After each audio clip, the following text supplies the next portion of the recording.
नमस्कार दोस्तों। अगर आपके प्लांट या वर्कशॉप में रेसिप्रोकेटिंग एयर कंप्रेसर लगा है तो कभी न कभी आपको ये प्रॉब्लम्स जरूर मिली होंगी। प्रेशर नहीं बन रहा, कंप्रेसर गर्म हो रहा है या हवा में ऑयल आ रहा है। आज की वीडियो में हम एलजी के टू स्टेज रेसिप्रोकेटिंग कंप्रेसर की 10 सबसे कॉमन प्रॉब्लम्स देखेंगे, हर प्रॉब्लम का कारण और उसे चेक करने का सही तरीका। वीडियो को एंड तक जरूर देखिए क्योंकि आखिर में हम प्रिवेंटिव मेंटेनेंस का सिंपल शेड्यूल भी बताएंगे जिससे ये प्रॉब्लम्स आएंगी ही नहीं। तो चलिए शुरू करते हैं। सबसे कॉमन कंप्लेंट, कंप्रेसर चल रहा है लेकिन प्रेशर नहीं बन रहा या बनने में बहुत टाइम लग रहा है। इसके 4 मेन कारण होते हैं। पहला, फिंगर वाल्व या फ्लैट वाल्व में कार्बन जम गया है या वाल्व लीक कर रहा है। वाल्व लीक होने से कंप्रेस्ड एयर वापस सिलेंडर में लौट आती है और प्रेशर बिल्ड नहीं होता। दूसरा, पिस्टन रिंग्स घिस गई हैं जिससे कंप्रेशन चेंबर से एयर क्रैंककेस में लीक होती है। तीसरा, इनलेट एयर फिल्टर चोक हो गया है यानी कंप्रेसर को सांस लेने के लिए हवा ही नहीं मिल रही। और चौथा, हेड गैस्केट या इंटरकूलर जॉइंट से लीकेज। सबसे पहले फिल्टर एलिमेंट चेक करें, ये सबसे सस्ता और आसान चेक है। फिर वॉल्व्स खोलकर कार्बन डिपॉजिट देखें। अगर कंप्रेसर का हेड या डिलीवरी पाइप जरूरत से ज्यादा गर्म हो रहा है तो सबसे पहले ऑयल लेवल चेक करें। ऑयल कम है या गलत ग्रेड का है तो फ्रिक्शन बढ़ेगा और हीट भी। हमेशा कंप्रेसर ग्रेड ऑयल ही डालें, जैसे एलजी एयर लुब्रिसिप इंजन ऑयल, कभी नहीं। दूसरा कारण, इनलेट फिल्टर ब्लॉक होना, जिससे कंप्रेसर को हवा खींचने में ज्यादा मेहनत करनी पड़ती है। तीसरा, इंटरकूलर की फिन्स पर धूल जमना, जिससे फर्स्ट स्टेज की गर्म हवा ठंडी हुए बिना सेकंड स्टेज में जाती है। और चौथा, वेंटिलेशन की कमी।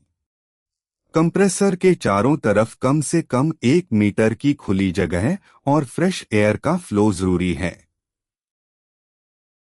अगर एयर लाइन में ऑयल आ रहा है यानी ऑयल कैरी ओवर, तो इसके 3 मेन कारण हैं। पहला और सबसे कॉमन, ऑयल स्क्रेपर रिंग, जिसे सॉक रिंग भी कहते हैं, घिस गई है। इसका काम है सिलेंडर वॉल से एक्स्ट्रा ऑयल को नीचे क्रैंक केस में भेजना। ये घिस जाए तो ऑयल कंप्रेशन चेंबर में चढ़कर एयर के साथ बाहर निकलता है। दूसरा कारण, क्रैंक केस में ऑयल लेवल जरूरत से ज्यादा भरा होना। ऑयल हमेशा साइड ग्लास के बीच के मार्क तक ही भरें। तीसरा, ब्रीदर वाल्व ब्लॉक होना, जिससे क्रैंक केस में प्रेशर बनकर ऑयल को ऊपर धकेलता है। अगर रिंग्स बदलनी पड़े तो पिस्टन रिंग किट में तीनों रिंग्स टीपीसी, एससी और सॉक एक साथ बदलें। कंप्रेसर से खटखट या घर्र घर्र की आवाज आ रही है। आवाज की लोकेशन से प्रॉब्लम पहचानिए। क्रैंक केस के अंदर से डल नॉकिंग आ रही है तो बेरिंग वेयर या कनेक्टिंग रॉड का प्ले हो सकता है। इसे इग्नोर बिल्कुल न करें वरना क्रैंकशाफ्ट तक डैमेज हो सकता है। ऊपर हेड के पास से मेटालिक आवाज तो लूज वाल्व या कार्बन डिपॉजिट। बाहर से आवाज है तो बेल्ट टेंशन चेक करें, थीली बेल्ट स्लिप करके चींची की आवाज देती है और ज्यादा टाइट बेल्ट मोटर बेरिंग पर लोड डालती है। बेल्ट को बीच में अंगूठे से दबाकर देखें, लगभग 10 से 15 मिलीमीटर का डिफ्लेक्शन सही माना जाता है। साथ ही फ्लाईव्हील, पुली और फाउंडेशन बोल्ट्स की टाइटनेस भी चेक करें। स्विच ऑन करते ही मोटर स्टार्ट नहीं होता या हुमिंग करके ट्रिप हो जाता है। पहले इलेक्ट्रिकल साइड चेक करें, वोल्टेज तीनों फेज में सही है या नहीं, और स्टार्टर का ओवरलोड रिले सेटिंग। अगर इलेक्ट्रिकल ठीक है तो मैकेनिकल लोड देखें। सबसे कॉमन कारण NRV यानी नॉन रिटर्न वाल्व लीक कर रहा है, जिससे रिसीवर का प्रेशर कंप्रेसर हेड पर वापस आ गया है। अब मोटर को प्रेशर के अगेंस्ट स्टार्ट करना पड़ रहा है, जो वो कर नहीं पाता। प्रेशर स्विच का अनलोडर इसी प्रेशर को रिलीज करने के लिए होता है। उसकी छोटी पाइप से स्टार्ट के टाइम हवा निकलनी चाहिए। तीसरा कारण प्रेशर स्विच खुद फॉल्ट हो गया हो और कांटेक्ट ही न दे रहा हो।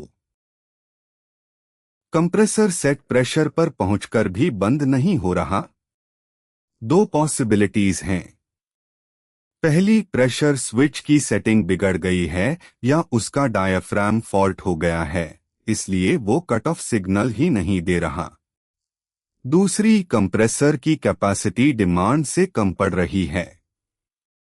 यानी या तो आपकी लाइन में लीकेज इतनी है कि प्रेशर सेट पॉइंट तक पहुंच ही नहीं रहा, या फिर वॉल्व्स और रिंग्स घिसने से कंप्रेसर की अपनी कैपेसिटी गिर गई है, जो हमने सेगमेंट 1 में देखा था। टेस्ट सिंपल है, रिसीवर का आउटलेट वाल्व बंद करके कंप्रेसर चलाएं। अगर अब प्रेशर जल्दी बनकर कट ऑफ हो जाता है तो प्रॉब्लम कंप्रेसर में नहीं, आपकी एयर लाइन की लीकेज में है। सेफ्टी वाल्व से हवा निकलना कोई छोटी बात नहीं, ये आखिरी प्रोटेक्शन है। अगर सेफ्टी वाल्व बार बार पॉप हो रहा है तो पहले देखें कि प्रेशर स्विच कट ऑफ कर रहा है या नहीं। ज्यादातर केसेस में प्रेशर स्विच फेल होने से प्रेशर बढ़ता चला जाता है और सेफ्टी वाल्व को खुलना पड़ता है। दूसरा कारण, सेफ्टी वाल्व की स्प्रिंग वीक हो गई है और वो सेट प्रेशर से पहले ही खुल रहा है। ऐसे में वाल्व को रिपेयर करने की बजाय रिप्लेस करें। और एक जरूरी वार्निंग, सेफ्टी वाल्व को कभी भी प्लग, ब्लॉक या टैंपर न करें।